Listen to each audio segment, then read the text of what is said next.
Olá, gente, estamos juntos aqui de novo.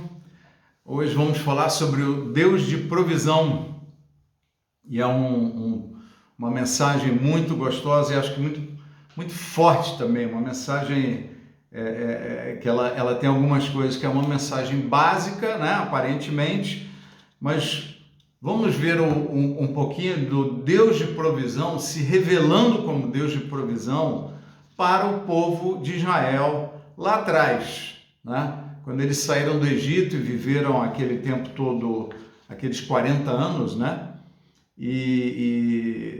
Mas vamos entrar então direto aqui no texto. Estamos aqui em Êxodo, capítulo 16, tá? E o Senhor disse a Moisés: tendo ouvido as murmurações dos filhos de Israel, tenho ouvido as murmurações dos filhos de Israel. Dize-lhes: ao crepúsculo da tarde comereis carne, e pela manhã vos fartareis de pão, e saberei que eu sou o Senhor vosso Deus. À tarde subiram codornizes e cobriram arraial. Pela manhã jazia o orvalho ao redor do arraial. E quando se evaporou o orvalho que caíra, na superfície do deserto restava uma coisa fina e semelhante a escamas, fina como a geada sobre a terra. Então, algumas coisas a gente pode tirar desse texto aqui, né? A Bíblia diz, a gente vai ler daqui a pouco, que essas coisas aconteceram como exemplo, como referência para nós, né? Para a gente não repetir os mesmos erros e para aprendermos com as coisas boas, né? Então, todas essas histórias do Antigo Testamento são lições de vida para nós, homens e mulheres de Deus, né, que conhecemos a Cristo e estamos aí nesse tempo da igreja, né? Então, a primeira coisa, essa foi uma mensagem sobre o pão e a carne nossa de cada dia, né? A oração do Pai Nosso, né, fala: dai-nos hoje o pão de cada dia, né? O pão nosso de cada dia dai-nos hoje, né? Dependendo da tradução. Mas Deus mostra então que Ele é um Senhor de provisão, né? Havia uma necessidade, né? No Novo Testamento a gente vê que isso fica ainda mais claro, né? Fazei conhecidas diante de Deus cada uma das vossas necessidades, pela oração, pela súplica, né? Mas aqui ele está dizendo, já se revelando, né, para o povo, né? Fala: olha, vai ter pão pela manhã e carne na parte da tarde, né? Parecia o dono do restaurante provisionando lá, o dono do hotel, dizendo: olha, aqui no hotel vai ter, né, esse serviço aqui. E ele coloca assim, ele fala para Moisés, né? E sabereis que eu sou o Senhor vosso Deus. Então o que ele faz com essa atitude de pão pela manhã e carne na parte da tarde, né? O que ele está revelando? Ele está dizendo que ele está mostrando: eu sou o Senhor, o vosso Deus. É para que vocês saibam que eu sou o Senhor, né? Então, uma coisa assim tremenda, né? E uma outra coisa que a gente aprende nesse texto aqui é que o Senhor quer que a gente confie e dependa dele, né? Às vezes a gente fala, esses dias eu vi algumas mensagens sobre milagres, né? Como se fosse uma exceção. Às vezes a igreja às vezes tem essa conotação, mas na realidade o milagre não é para ser uma exceção. O Senhor quer um povo que dependa dele. E ao dependermos dele, ele quer criar essa relação de dependência, de comunhão, né? De necessidade de buscar, entrar na presença de Deus, né? A gente conhece a história de Daniel, né? A história de Davi, homens que entravam na presença de Deus 3 vezes por dia, 5 vezes por dia, 7 vezes por dia, né? Iam lá e tinham aquele momento com o Senhor. Por quê? Porque era uma obrigação e estava batendo ponto? Não, porque sentiu essa necessidade, sentiu essa sede, essa fome de estar com o Senhor, né? E criar essa intimidade, né? Então Deus realmente quer um povo que tenha conexão muito íntima com Ele, um povo que dependa dele, confie e dependa do Senhor. Às vezes a gente quer organizar a nossa vida, agora eu tenho uma aposentadoria pública, né, integral, e eu estou com a vida tranquila. Não é bem assim. Sempre vão surgir coisas e situações que a gente vai ficar inseguro, às vezes são além das nossas forças, algumas outras vezes são muito além das nossas forças, né, da nossa capacidade de solução. E o que a gente faz numa situação dessa, né? A gente vai falar um pouco mais para frente, mas até onde eu posso fazer alguma coisa, eu faço. O que vai além do que eu posso, consigo, sou capaz de fazer, está nas mãos do Senhor. Eu tenho que confiar nele, né? Eu espero nele, né? Então, Deus, ao dar diariamente aquela porção, né, de carne e de pão, e fala para eles, olha, não acumulem, né? Aqui no versículo 15 e 18, aqui na sequência, né? Vendo-a, os filhos de Israel disseram uns aos outros, o que é isso? Nós estavam vendo o maná, né? Que aliás esse se tornou o nome desse pão, né? Esse maná. Maná quer dizer, o que é isto? Às vezes pensa que maná é pão, né? Não, maná no hebraico quer dizer, o que é isto? Foi o nome que eles deram para na realidade era uma espécie de farinha, né, com a qual a Bíblia diz que eles faziam pão, eles cozinham, faziam pão, faziam bolo, né? Eles tinham a capacidade de criar uma variedade de alimentos lá, até para não ficar muito repetitivo, né? Então toda manhã eles comiam, pois não sabiam o que era. Disse-lhes Moisés, isso é o pão que o Senhor vos dá para vosso alimento. Eis que o Senhor vos ordenou, colhei disso cada um segundo que pode comer, um gomer por cabeça. Tá? Tem uma explicação sobre o significado do gomer, né? Seria um jarro que caberia em torno de 2 litros. Né? Então se tinha um jarro padrão, que era usado pelos judeus, ali naquele tempo, e eles enchiam aqueles jarros, um para cada pessoa que morasse na casa. Então ele fala, pega o suficiente para o alimento de quem está na casa, um gomer por cabeça, segundo o número das vossas pessoas. Cada um tomará para os que se acharem na sua tenda. Assim o fizeram os filhos de Israel. E colheram uns mais, outros menos, porém, medindo com o gomer, não sobejava ao que colhera muito, nem faltava ao que colhera pouco, pois colheram cada um quanto podia comer. Então eles comiam, faziam aquela colheita do que ficava desse orvalho, né? É como se fosse uma geada, né? Iam lá, colhiam, faziam a comida do dia, preparavam tudo e maravilha. Não colham mais do que o necessário. Tá? E a Bíblia é tão bonita que assim nesse texto, né? No verso 22 ao 30, fala assim, ao 6º dia colheram pão em dobro, 2 gômeres para cada um, e os principais da congregação vieram e contaram-no a Moisés. Respondeu-lhes ele, isto é o que disse o Senhor, amanhã, seria o 7º dia, é repouso, santo sábado ao Senhor. O que quiserdes cozer no forno, cozei-o, e o que quiserdes cozer em água, cozei-o em água. E tudo que sobrar, separai, guardando para a manhã seguinte. E guardaram até pela manhã seguinte, como Moisés ordenara. E não cheirou mal, nem deu bichos. Então disse Moisés, comei hoje, porquanto o sábado é do Senhor. Hoje não o achareis no campo. 6 dias o colhereis, mas o 7º é o sábado, nele não haverá. Ao 7º dia saíram alguns do povo para o colher, porém não o acharam.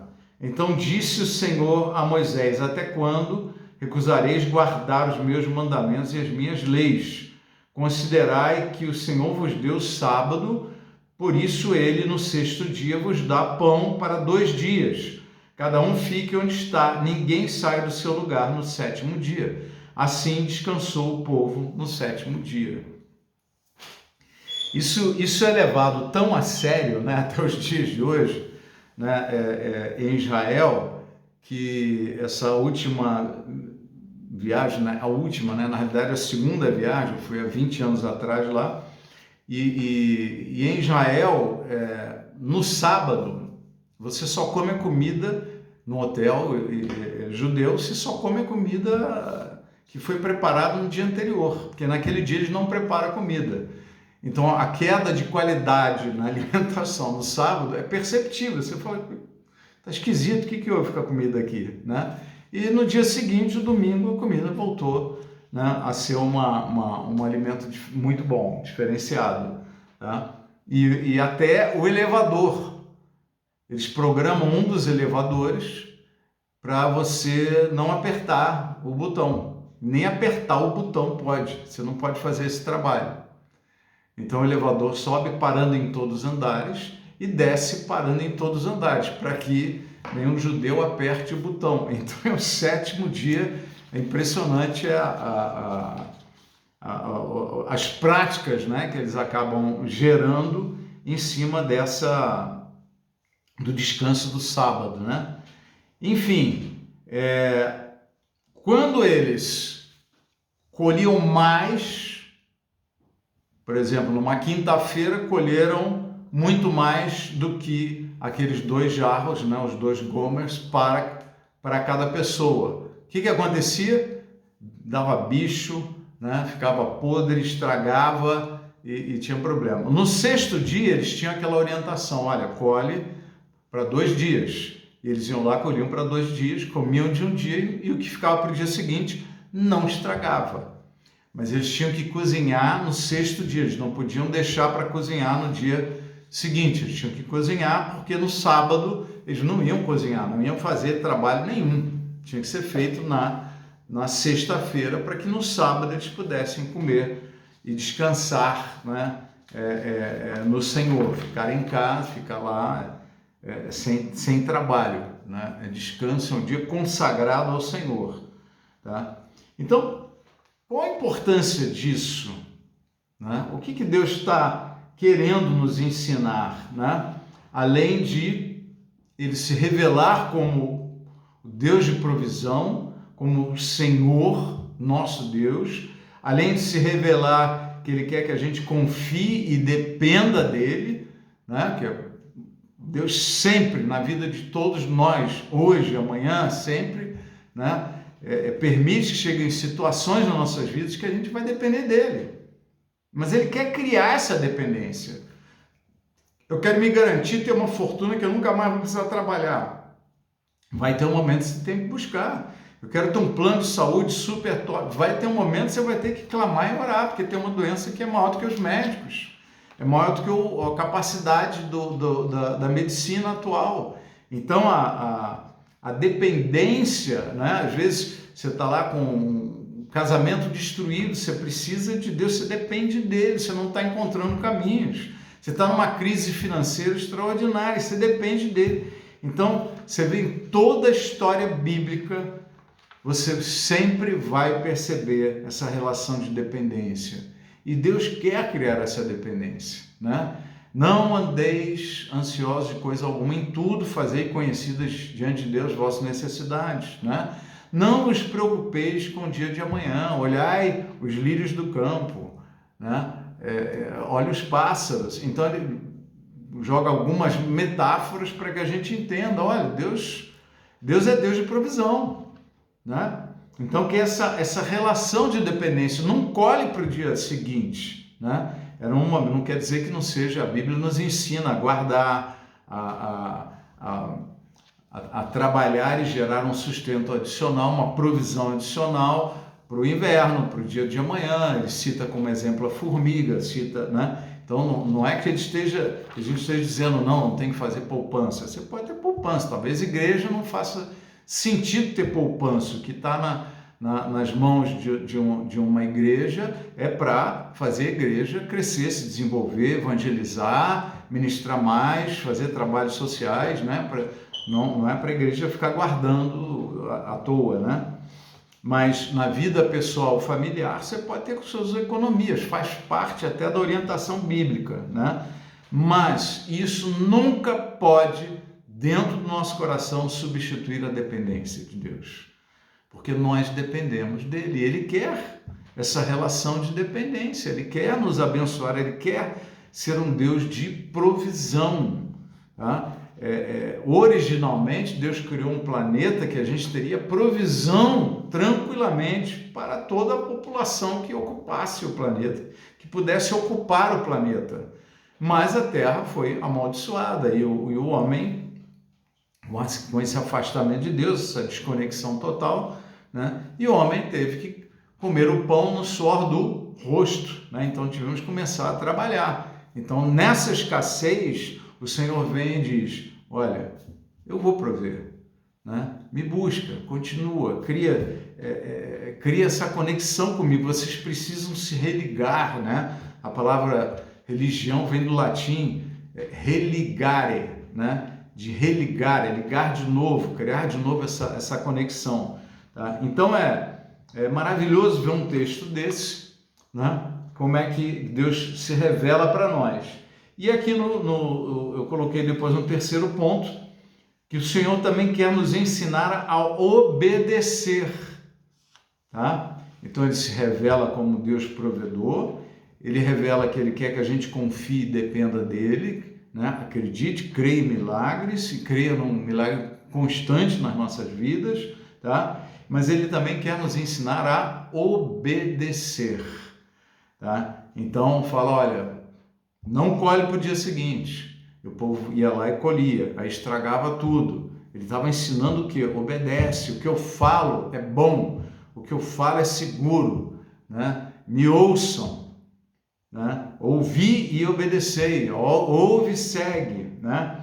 Então, não colher no dia seguinte e colher o dobro no sábado, na sexta-feira, para que no sábado possa viver o sábado ao Senhor, que a comida não vai estragar, né? Era um milagre de Deus. Bom, depois eu coloquei aqui como um quarto item, né? Trabalhamos com aquilo que Ele nos dá. Então, na vida, às vezes a gente fica querendo inventar uma profissão nova, um negócio novo. Gente, nós precisamos aprender a confiar no Senhor e na capacidade que Ele nos dá. Não é só confiar no Senhor, é confiar nos talentos que Ele nos dá, nos dons que Ele nos dá, na capacidade que Ele coloca nas nossas mãos, porque essa capacidade é abençoada por Deus para gerar provisão nas nossas vidas, para gerar soluções, para gerar organização, para gerar estrutura. Então é uma capacidade que Deus dá aos homens. Lembra como Ele capacitou, né, Daniel e os amigos de Daniel? Né? Cada um tinha uma habilidade extraordinária que Deus dava.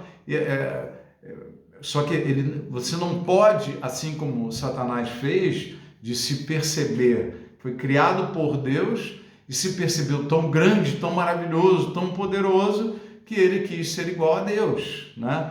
Ele se ensoberbeceu com aquilo que Deus deu para ele.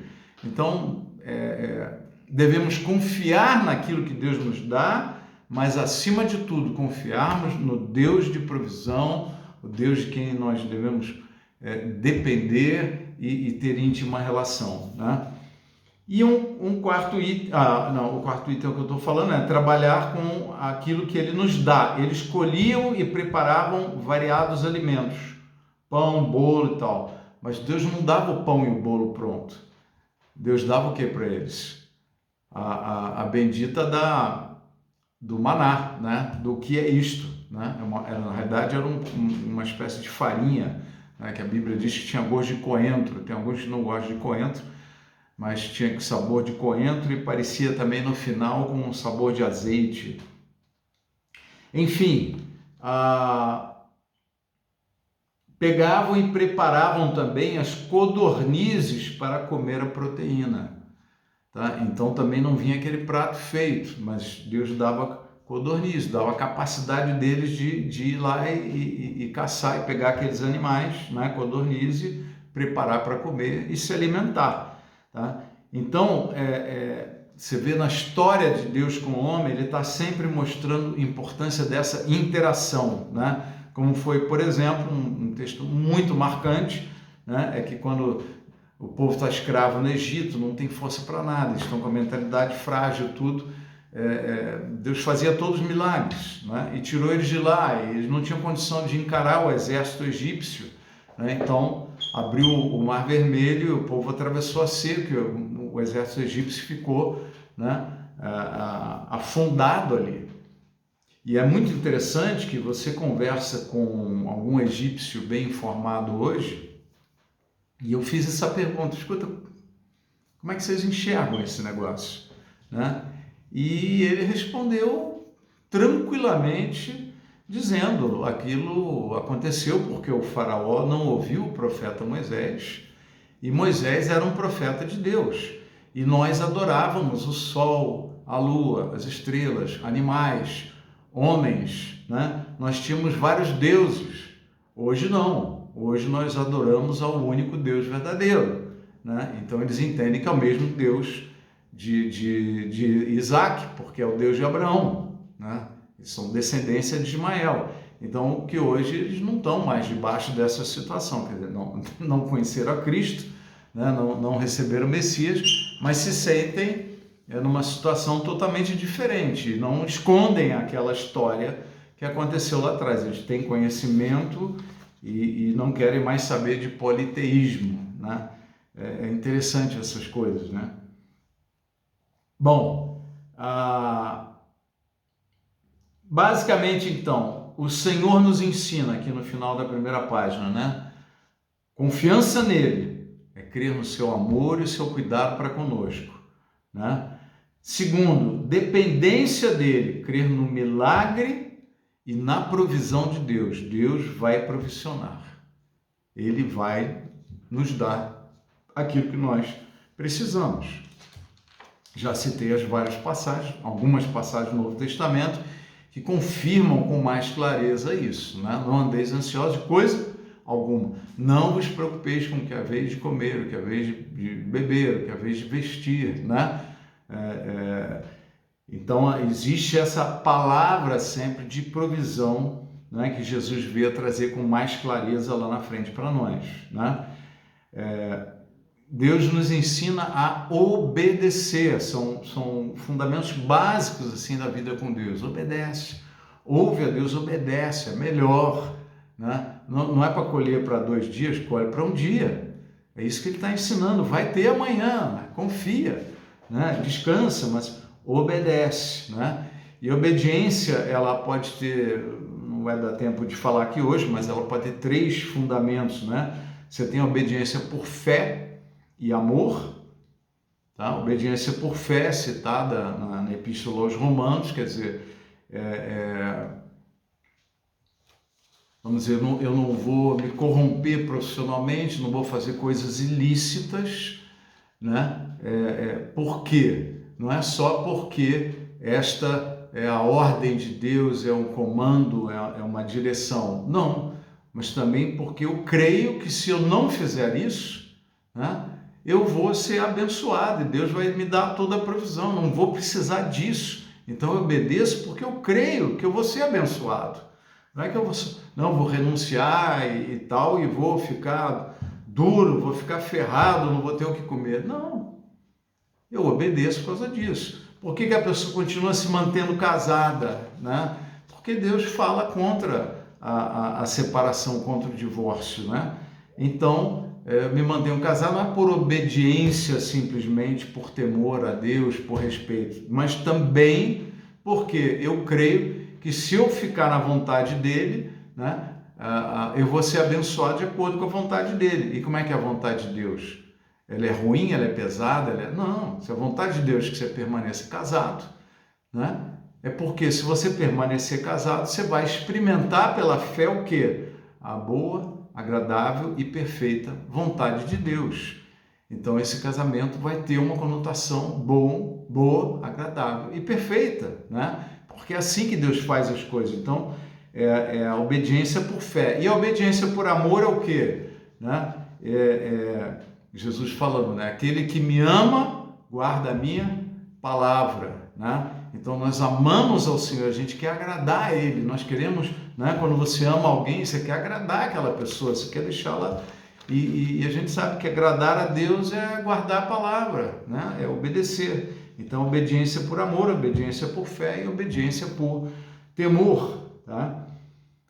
E a última coisa é agir, é ação alinhada com Jesus, né? A Bíblia diz que os filhos de Deus são guiados pelo Espírito de Deus, né? A Bíblia diz que o Espírito Santo nos lembrará de tudo aquilo que o Senhor nos ensina. O Espírito Santo nos guiará a toda a verdade, né?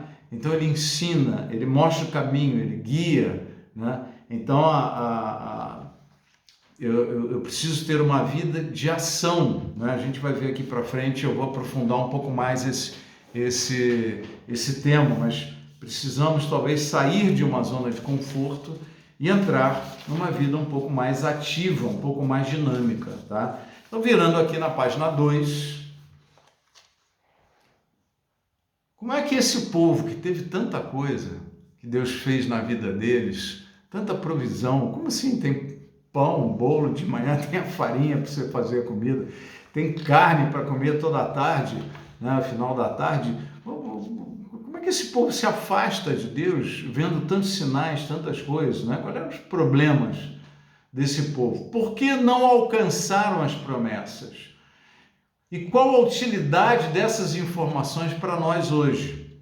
Tá? Então isso a Bíblia responde em 1 Coríntios 10, que eu vou ler aqui com vocês, tá?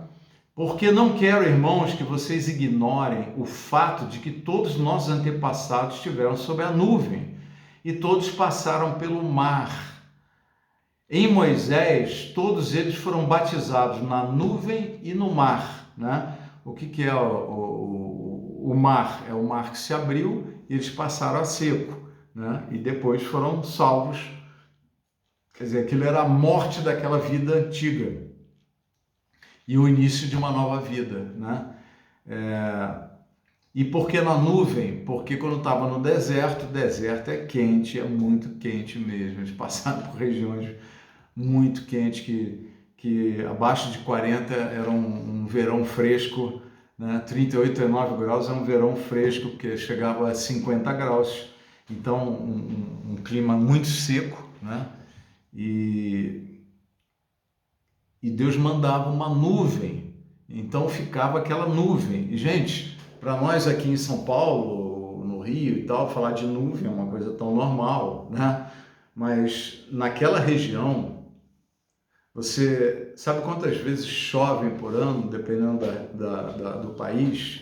Chove de 1 a 5, 6 vezes por ano. Por ano. Então é aquele sol rachante o tempo inteiro, você quase nunca vê um pedacinho de nuvem no céu.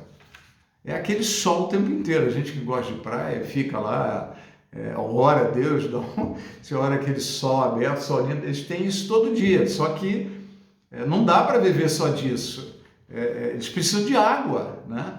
É uma necessidade. Então aqui a gente faz uma viagem de carro aí, de uma cidade para outra, e você vê a mata toda verde, a vegetação, é bonito, né? Lá não, é tudo deserto, você não vê vegetação, né? É impressionante essa realidade tão diferente da nossa, tá?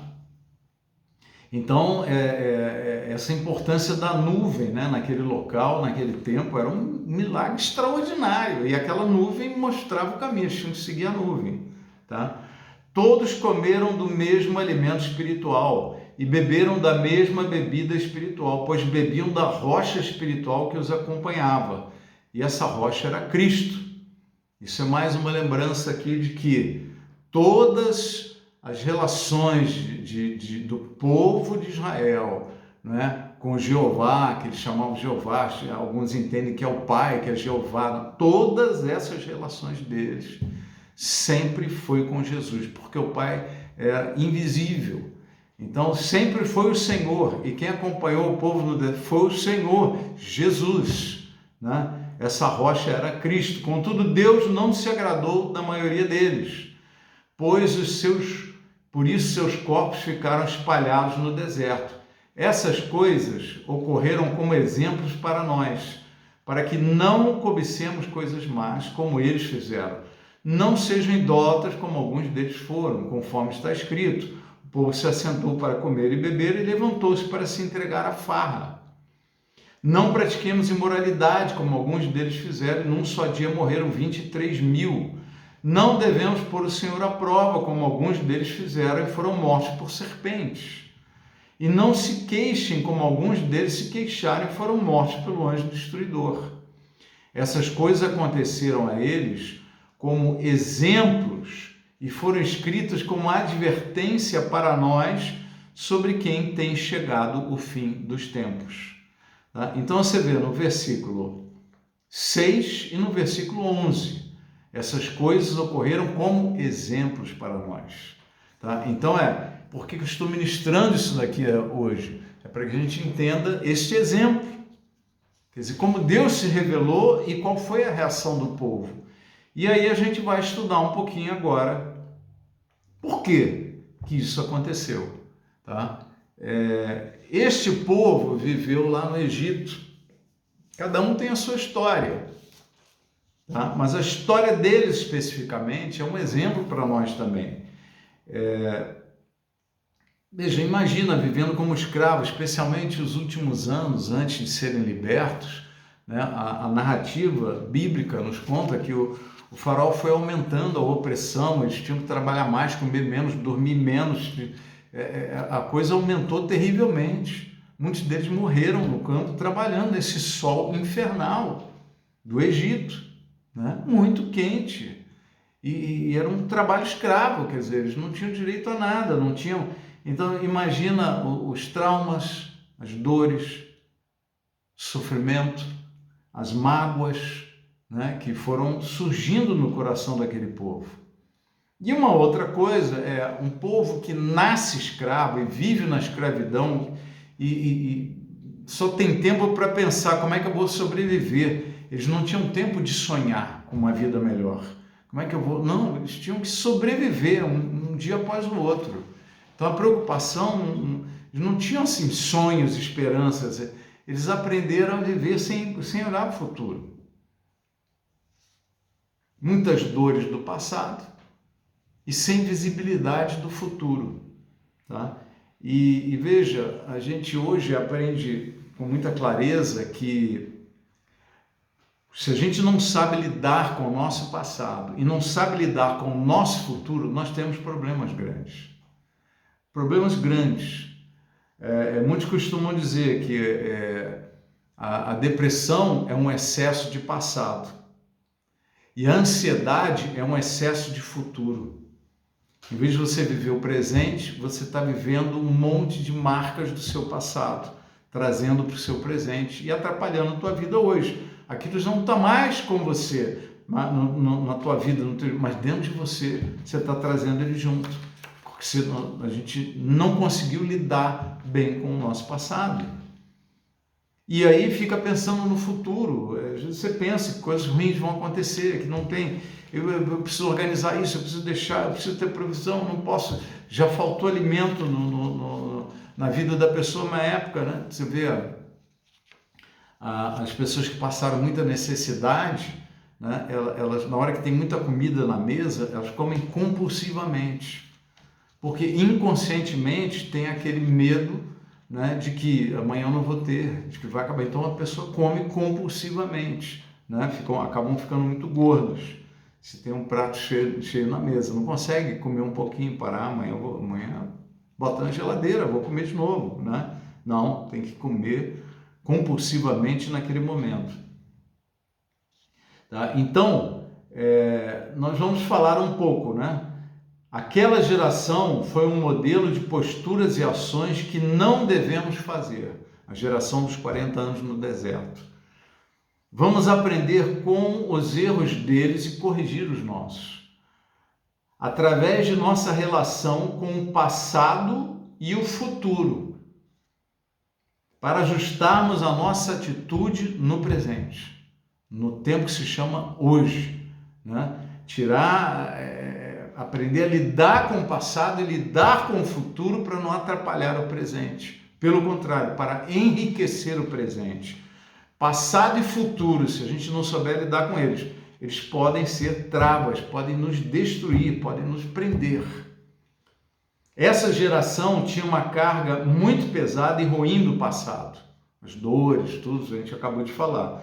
Por outro lado, tendo vivido da sobrevivência na escravidão, não sabiam como lidar com o futuro.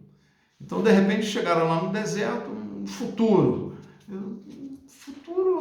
Eu quero a comida hoje, né? Não tem água, vamos morrer aqui. Veio o exército egípcio lá, cercou eles contra o mar e foi um desespero. Deus nos tirou de lá. Moisés, para que você nos tirou de lá? Para morrer aqui e tal, vamos ser massacrados, aniquilados aqui pelos egípcios. Aí não tinha água, também era aquela choradeira, não tinha comida. Aí Deus deu carne. Eles comiam tanta carne que saiu carne pela orelha, né? E aí começaram a reclamar. Aí dá pão, tem carne, tem água, né? Tinham toda a provisão de Deus. Tinha uma coluna de fogo à noite, porque no inverno fazia frio, né? Frio forte, né? E no verão aquele calor absurdo, assim, a maior parte do ano, um calor pesadíssimo, tinha nuvem. Então tinha toda uma provisão e um cuidado, um carinho de Deus. Mas esse povo não sabia lidar com o passado, com o que eles viveram no passado, as dores, o sofrimento, a mágoa, a escravidão, né? Eles não tinham que pensar no futuro, porque, olha, só você vai trabalhar, depois você vai para casa, eu te dou um pouco de pão e água, e amanhã você vai trabalhar de novo, procure dormir, né? Vocês vão morar nessas casas aqui. Então a pessoa não pensava em nada, era escravo. Tanto que quando vinha dificuldade, eles não sabiam enfrentar dificuldades diferentes daquelas que eles já tinham, que era trabalhar de graça por pão e água e um lugar para dormir, né? E aí eles pediam para voltar para o Egito, né? Vamos voltar para o Egito, essa escravidão. Então vamos lá, primeiro falando do passado aqui. Seu excesso gera depressão no presente. Traumas, mágoas, culpas, aprendizagens ruins, né? Coisas que a gente aprende errado, tradições, costumes familiares, costumes, às vezes, do país ou de um estado, né? Nós temos essa dificuldade, né? Em lidar com o passado. Coisas que a gente fez e se culpa e não consegue se perdoar, não consegue levar para frente, né? Tem muitas coisas que... Então vamos abordar um pouquinho cada uma delas aqui. Não posso mudar o passado. Esquece. Mudar o passado ninguém muda, mas eu posso mudar seus significados. Como eu enxergo aquilo que eu vivi no meu passado. Dar a ele um novo olhar, bons olhos, né?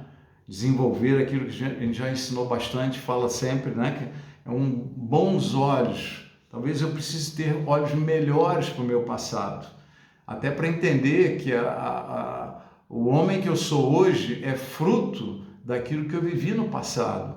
Então esse passado tem bênção, esse passado não tem só dor, não tem isso, não, ele tem bênção, ele tem história, ele tem trabalho de Deus nas nossas vidas, tem amadurecimento, tem desenvolvimento de sabedoria, de conhecimento, né? Uma vez trabalhando com uma mulher que tinha depressão, a gente foi buscando lá atrás e ela chorando muito a história dela, e de repente ela foi ver, puxa, essa história foi uma benção, porque se eu tivesse seguido naquela família, eu não seria a pessoa que eu sou hoje. Eu seria totalmente fragilizada, porque os pais verdadeiros eram muito problemáticos, muito frágeis, e Deus acabou colocando ela numa outra família, e ela se desenvolveu como uma mulher de muito valor e tudo. Então, às vezes um bom olhar, né, quebra uma influência do passado, está travando a vida da pessoa. Uma mudança de olhar, você não mudou o passado, mas você mudou o significado daquele passado para você. Você mudou a sua percepção daquela história, né? A gente já citou aqui o caso de José do Egito, né? Como é que ele falava a vida deles? Não falou para os irmãos lá, não foram vocês que me mandaram para cá, foi o Senhor. E ele mandou com um propósito, não foi para ficar aqui sofrendo, não, ele mandou para ser o governador desse povo, poder salvar vocês nesse momento de seca e fome em toda essa região aqui. Então é uma coisa muito forte, né? Não vai dar para a gente se aprofundar em cada caso aqui, mas vamos dar só uns flashes. Esse flash deve ser como um dínamo de Deus no teu coração, na tua mente, na tua alma, né? No teu corpo, no teu espírito, para que isso seja um processo de Deus nas nossas vidas, na tua vida, né? E dê um novo significado para coisas que estão travando a sua vida hoje, que na realidade pertencem ao passado, que você pode ter uma visão diferente dele. Então, José não ficava lá chorando o passado, porque eu fui traído, meus irmãos, e não sei. Não. Ele teve uma visão de Deus, uma visão de fé, um bom olhar para aquilo tudo que ele viveu. Ele se tornou aquele homem, né, que era o primeiro governador do Egito, né? Primeiro-ministro do Egito. Então, transformar dores em aprendizagem, amadurecer emoções, né? Às vezes a gente carrega do nosso passado as coisas de menino. Como disse o apóstolo Paulo lá, olha, quando eu era criança eu agia como menino, falava como menino, sentia como menino, pensava como menino, mas agora, então tem coisas do menino que a gente tem que largar, que são coisas do nosso passado, são coisas que, como ensina Freud, né? Que às vezes você fica como que preso a algum momento da tua infância e toda vez que algo similar acontece na tua vida adulta, você volta ao teu comportamento infantil, né? Aquele menino, né? Às vezes mimado, às vezes carente, às vezes infantil, às vezes sem entender aquilo que aconteceu na vida dele, e a gente volta lá ao passado e pensa como menino, age como menino, sente como menino, né? Quantas fragilidades, quantas vezes você vê um adulto tão frágil, tão sensível, super sensível, qualquer coisa que fala magoa, e aí já fica brigado com a pessoa, e quantos relacionamentos são prejudicados. Tudo isso trava a vida, tudo isso trava, né? Nós precisamos superar as coisas do passado. O passado não pode nos travar, o passado tem que nos fortalecer no tempo presente, para que a gente tenha um tempo futuro ainda melhor, com boas sementes. Transformar fracassos em experiência e conhecimento, tá? Ah, eu fracassei, não tenho jeito, não dou certo. Não, larga dessa, amigo. Né? Você não fracassou, você aprendeu. Você desenvolveu um conhecimento sobre o assunto. Minimamente você aprendeu como não fazer, né? Uma vez ministrando para dependentes químicos, eu fiz uma pergunta. Quem é mais experiente? Quem tem mais condições de vencer na vida? Você hoje ou você há 10 anos atrás, quando estava entrando nas drogas?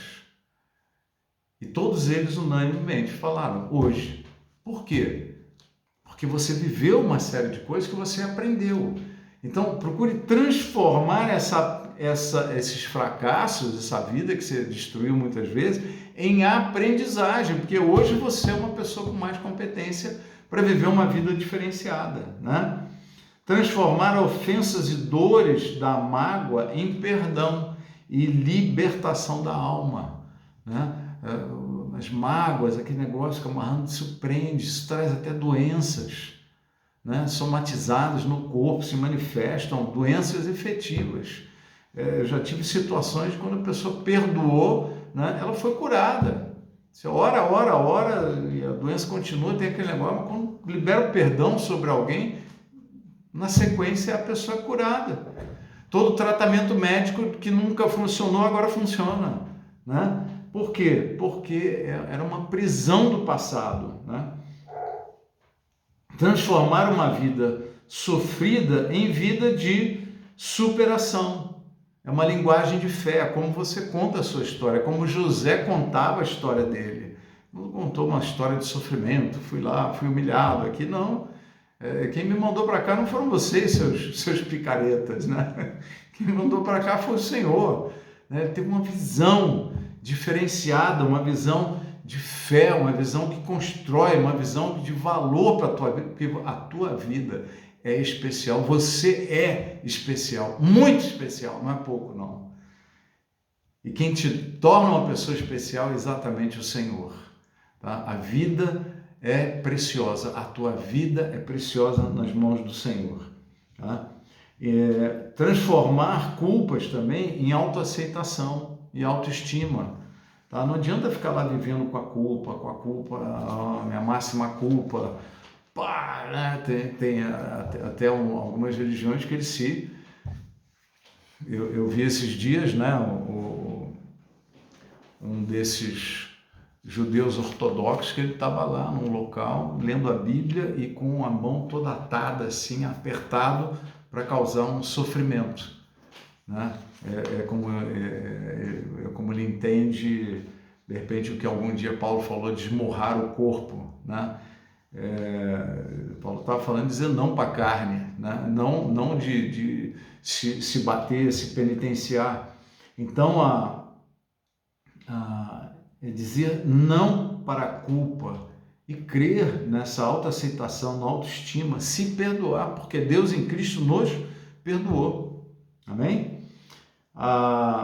Transformar passado de sofrimento em passado de sabedoria, né? A palavra de Deus fala que o sábio aprende com o sofrimento e o tolo sofre, mas nunca aprende. Nunca aprende nada, né? Então sejamos aquele sábio que estamos transformando o sofrimento, a dor de algum momento, algum período de nossas vidas em sabedoria. Estamos crescendo, tá? A dor deve gerar crescimento em nós. Então, passado de sofrimento em passado de sabedoria, tá? E o futuro? Como a gente falou agora há pouco, o excesso de futuro gera ansiedade no tempo presente. Você fica sempre pensando amanhã, daqui a pouco você está ansioso, né? Por outro lado, esse povo aqui, ele não sabia lidar com o futuro, porque ele só pensava no hoje, no agora, na sobrevivência. Não tinha futuro, ele ia ficar ali até morrer, né? Trabalhando lá no campo e vivendo daquele jeito. A única coisa que podia pensar, eles podiam fazer família mesmo, porque os egípcios assim o permitiam, porque eles precisavam de escravos para a próxima geração, tudo, né? Então era uma coisa assim, quando eles saíram de lá, eles não sabiam lidar com o futuro. Eles não conseguiam desenvolver a esperança nas promessas de Deus, tá? Então eu coloquei aqui que a ausência de sonhos, planos, objetivos tornam o presente não atrativo.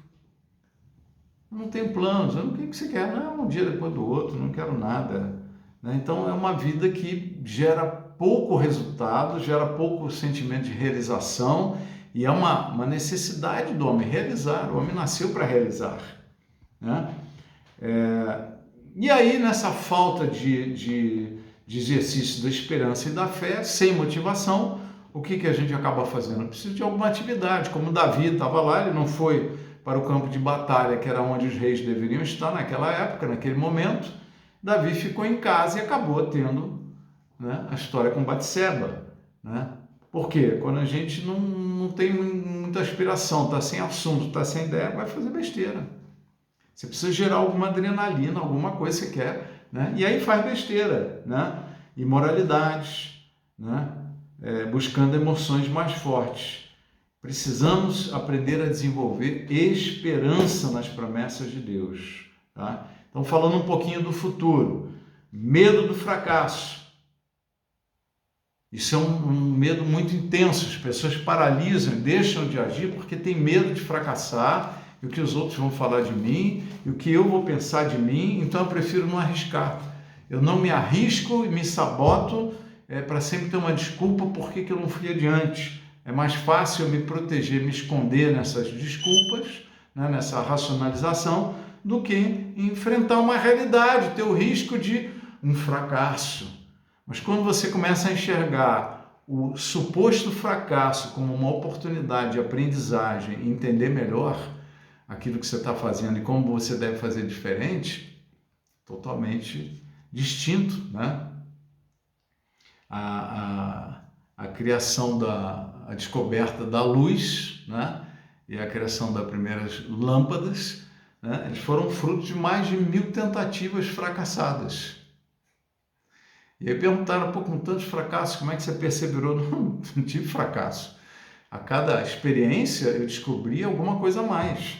Eu descobria que aquele não era o caminho, ou que aquele era o caminho, mas faltava um ajuste, tinha alguma coisa. Então eu estava cada vez mais aprendendo e caminhando e mais próximo de encontrar o caminho, a solução, né? E encontrou. Tá? Então a gente precisa ter confiança em duas coisas. No milagre de Deus, tá? Na proteção, na provisão de Deus, milagrosa, e nos talentos que Deus nos deu. Capacitações, talentos, dons, tudo aquilo que, sabe, você tem uma tendência diferenciada, você tem uma competência naquilo, confia, tá? Porque não é você confiar, como a gente falou no início, né? Acreditar tanto em você que você não precisa mais de Deus, não.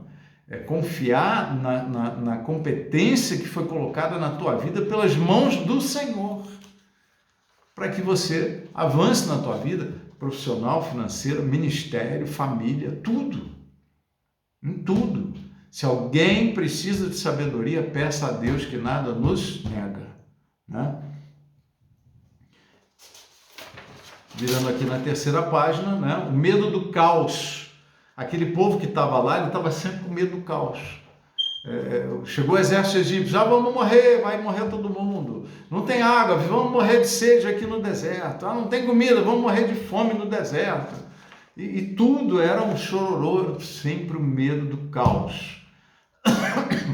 Tá? Então, eles tinham, com todo o sofrimento talvez do passado, não sabiam lidar com o futuro e ficavam sempre imaginando um futuro terrível. Se o presente tem algum problema, né? Já vem aquele medo, aquela dor, aquela angústia, né? Do inconsciente de que vai vir um caos, vai ser tudo destruído. Medo de perder de novo e de novo e de novo. Às vezes a pessoa acha que sempre vai perder, sempre vai dar errado.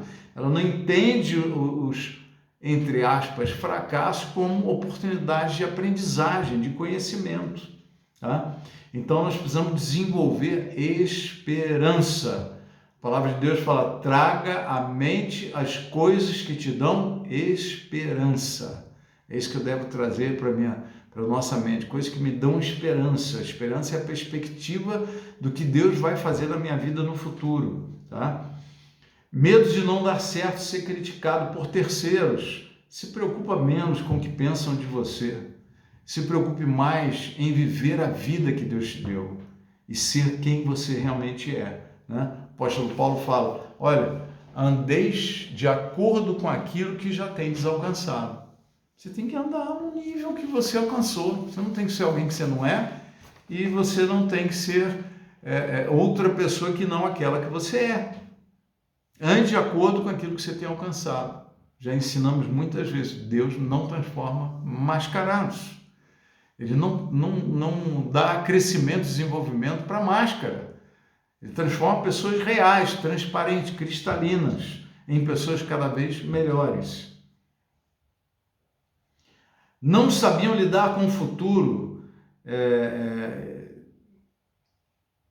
até um certo nível. O olhar para o futuro focado em promessas de Deus, ter objetivos e metas, ter planos, ter agenda, é maravilhoso e poderoso para um futuro de muito sucesso. Né? Esperar nas promessas de Deus, criar planos, sonhos, projetos, você ter metas específicas, né? E trabalhar em cima delas, tudo, isso é maravilhoso. É uma vida mais empolgante, uma vida mais animada, até o momento que isso passa do limite. E nós nos tornamos escravos das nossas metas, escravos dos nossos planos, escravos dos nossos sonhos. E aí, queridos, é importante entender o seguinte, não existe esse negócio dos fins justificam os meios, tá? O caminho é muito importante. Então, você viver bem no caminho, às vezes é mais importante do que a meta que você quer alcançar. Porque senão, quando você alcança a meta, você se acostumou tanto a viver mal que aquela meta já não te satisfaz mais, você vai querer outra. E aí vai sofrer por outra, do mesmo jeito. Tá? Então, o caminho é muito importante. Né? Quando olhar para o futuro me causa confusão, me causa peso, dor, angústia, né? Tá na hora de saber moderar. Olha, tá. É o excesso de futuro, traz o quê? Ansiedade, né? E aí aquilo se torna um fardo, um peso, uma obrigação, um amontoado de sentimentos confusos, acelerados, não reflexivos, que eles vão estimular a ansiedade ou vão nos levar à ansiedade. Tá? Às vezes a ansiedade já está lá e você estimula ela a crescer. Né? E se não está, vai acabar te levando à ansiedade.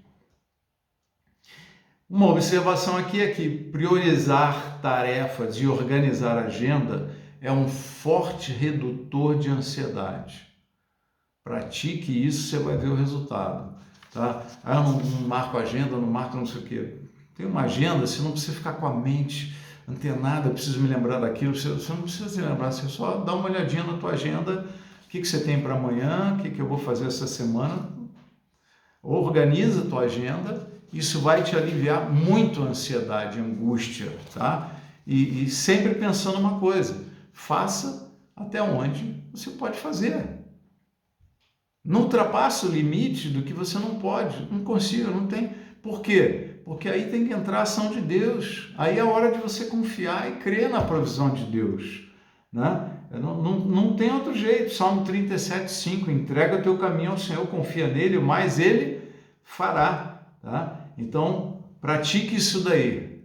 Prioridades e agenda. Prioridades e agenda. Senão você vai acabar fazendo um monte de coisas que não são prioritárias, mas são urgentes, tá? E não vai resolver as coisas mais prioritárias na sua vida. Então, prioridade e agenda. Diminui a ansiedade e gera uma vida mais produtiva. Ok, estamos no presente, né? E somos chamados à ação, tá? Ação. Presente precisa de ação. E ação, como a gente viu na mensagem anterior, né, no estudo anterior, que nós temos o quê? Estar com um estado emocional up, um estado emocional bom. Quando estamos bem emocionalmente, nossas decisões são boas, nossas escolhas são mais sábias, nossos relacionamentos são melhores. Tá? Então eu lanço boas sementes na minha vida, né, no nosso futuro. Tá? Assumir responsabilidade e não culpas. O homem de Deus, a mulher de Deus precisa assumir responsabilidade. Esse problema é meu. Chama o problema para você, não empurra para o outro, como se fosse a culpa. Não, chama o problema para você. Nós precisamos resolver isso daqui. Ah, mas quem é o culpado? Não interessa quem é o culpado. Estou buscando solução e não culpa. Amém? Vamos buscar soluções e não culpas ou culpados. Vamos achar um caminho que vai resolver o problema. Aí isso te tira um pouco dessa paralisia, desse empurra para o outro, porque lidar com a culpa é um problema grande. E isso é uma questão do passado nos prendendo. No presente, assuma a responsabilidade, assuma erros. Quando a gente confia no amor, no perdão e que Jesus me aceita do jeito que eu sou, eu tenho mais facilidade, mais liberdade para assumir os meus erros. Porque eu sei que Ele vai me abençoar de qualquer jeito. Eu sei que Ele vai me apoiar. Então eu consigo assumir os erros. Quando eu assumo os erros, é o primeiro grande e principal passo para ser transformado. Se eu não assumo, não tem transformação. Fica com esse erro aí, porque você não quer assumir, né? Então fica com ele, paciência. Vai te travar a vida, vai te atrapalhar. Saia da zona de conforto, não se acomode. Às vezes a gente fica muito todo descansando em Deus. Não, irmãos, nós temos que fazer até onde nós podemos, tá? Daniel 11:32. Mas o povo que conhece ao seu Deus se tornará forte e ativo. O povo de Deus é ativo, a igreja de Deus é ativa, ela tem atividade, ela tem vida, ela tem movimento, a vida daqueles que estão com o Senhor, que conhecem o Senhor, né? O povo que conhece o seu Deus se tornará forte e ativo. Glória a Deus por isso. Então, a palavra de Deus nos ensina a lançar sementes. Isso é uma ação, lança sementes. Eu preciso disso, preciso daquilo, eu vou orar, quem sabe, não sei o quê, se for de Deus, vem na minha mão. Não, queridos, sabe, já passou o tempo do maná cair do céu.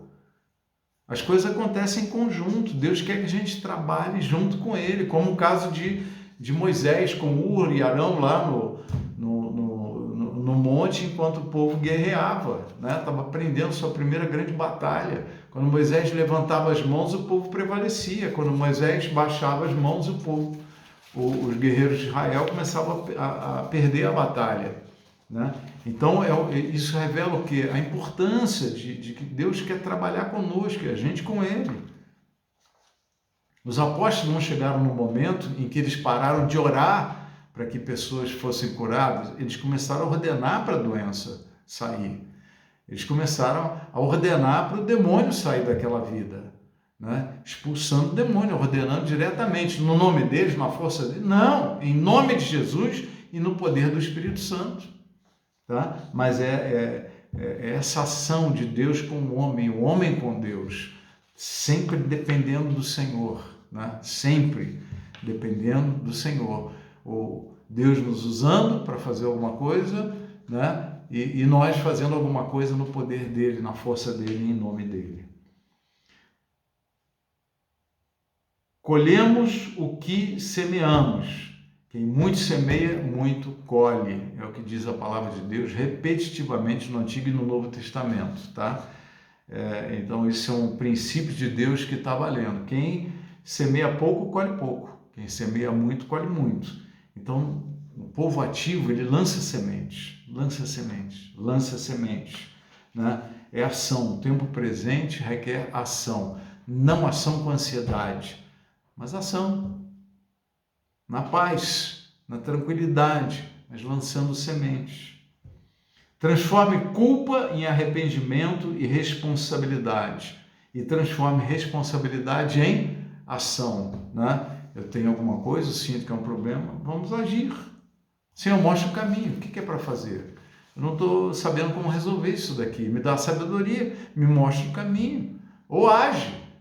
Eu só consigo fazer até esse ponto aqui, só que isso não é suficiente, então está na tua mão, Senhor. Né? Até aqui eu vou obedecer e fazer a tua vontade, mas fora disso eu não sei como fazer.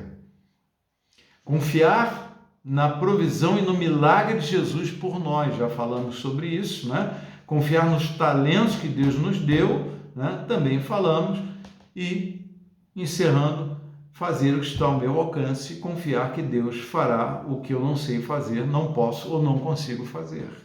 Salmo 37:5, entrega teu caminho ao Senhor, confia nele, mas Ele fará. Eu queria orar contigo agora, encerrando, né, esse momento, e pedir a você, que eu tenho certeza que Deus tocou em coisas no seu coração, na sua alma, tá, nos seus pensamentos, coisas que possam estar travando a sua vida hoje, que vem da forma como você está lidando com o passado, vem da forma como você está lidando com o seu futuro, e que precisam de alguns ajustes, precisam de um toque de Deus, precisam de uma rendição sua ao Senhor, precisam desse momento. Então, que agora, em nome de Jesus, você coloque diante do Senhor, né, aquilo que você sente, que está te atrapalhando, está te travando. O Espírito Santo mostrou e vai atuar, ele vai agir com poder na tua vida, porque nós dependemos dele. Pai, em nome de Jesus, toca profundamente na vida de cada um de nós, nessas áreas que estão realmente perturbando, travando, atrasando, impedindo o crescimento da vida de cada um de nós, cada um desses que está ouvindo essa mensagem online agora ou posteriormente no no YouTube, que sejamos tocados em nome de Jesus, para que um transformar, um agir de Deus, uma mudança de mente possa trazer e nos trazer para uma posição espiritual e emocional totalmente diferente, nova, renovada, restaurada, que toda trava, tudo aquilo que está atrasando, em nome de Jesus, venha à tona, venha à luz, seja tratado, seja curado e que haja vitória, libertação, crescimento, amadurecimento, que as coisas de menino sejam superadas em todos os seus sentidos, em toda a sua expressão, no agir, no pensar, no falar, no realizar. Em nome de Jesus, no sentir também, em nome de Jesus. Amém. Deus te abençoe. Até a próxima. Tchau.